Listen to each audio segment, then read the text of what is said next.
En marge de ce Parlement, les entrepreneurs d'avenir au Conseil économique, social et environnemental de Paris. Bonjour madame. Ce thème, le thème central de ce Parlement, et si l'entreprise avait des solutions, qu'est-ce que ça vous inspire, vous, ce thème? La réponse, pour moi, elle est évidente. Oui, l'entreprise en a.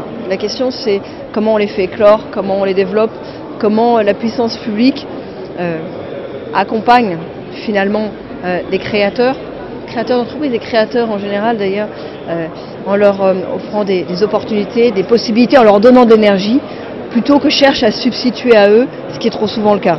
Alors comment fait-on justement pour ne pas les isoler, ne pas les accompagner, les aider, les écouter? Bon, c'est d'abord un état d'esprit. Moi je suis frappée de voir que, en communication, vous ne passez jamais qu'un seul message. La ville de Paris communique pas sur le fait que c'est un endroit où on peut réussir, c'est un endroit où on doit réussir. La ville de Londres, quand vous regardez ce que fait le maire de Londres, il ne passe qu'un seul message. Vous voulez réussir, venez à Londres.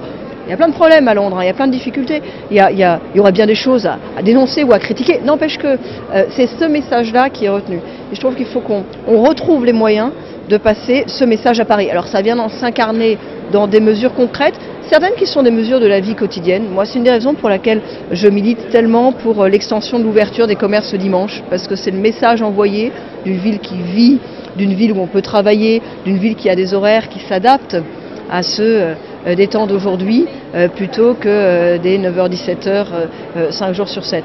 Il y a aussi des choses à faire pour faire de la ville, des outils de la ville, des effets de levier au service de l'entrepreneuriat. Par exemple, aujourd'hui, les marchés publics de la ville sont beaucoup trop peu utilisés pour mettre en valeur nos PME et nos TPE.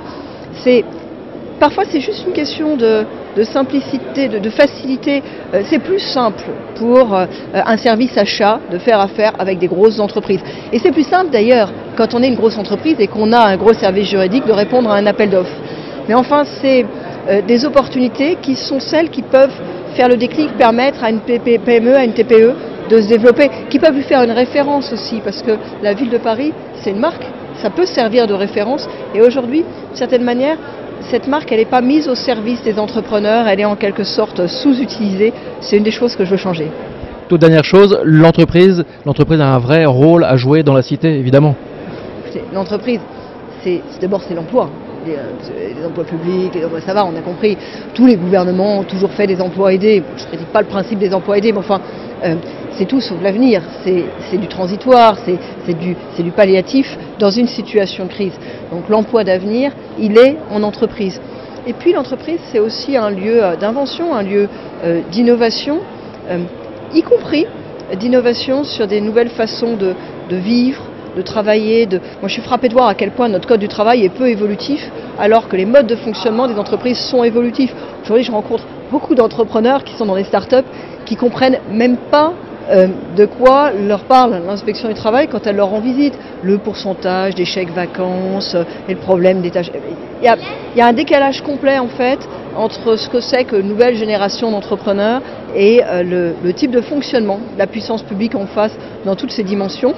C'est un des enjeux que d'inventer une nouvelle façon de travailler. Et cette invention, elle se passe dans l'entreprise. Il faut seulement que la puissance publique l'accompagne, prenne en compte, ne voit pas toute remise en cause comme forcément un retour en arrière, mais aussi la possibilité d'inventer des nouvelles façons de travailler qui sont peut-être plus cohérentes avec les temps d'aujourd'hui.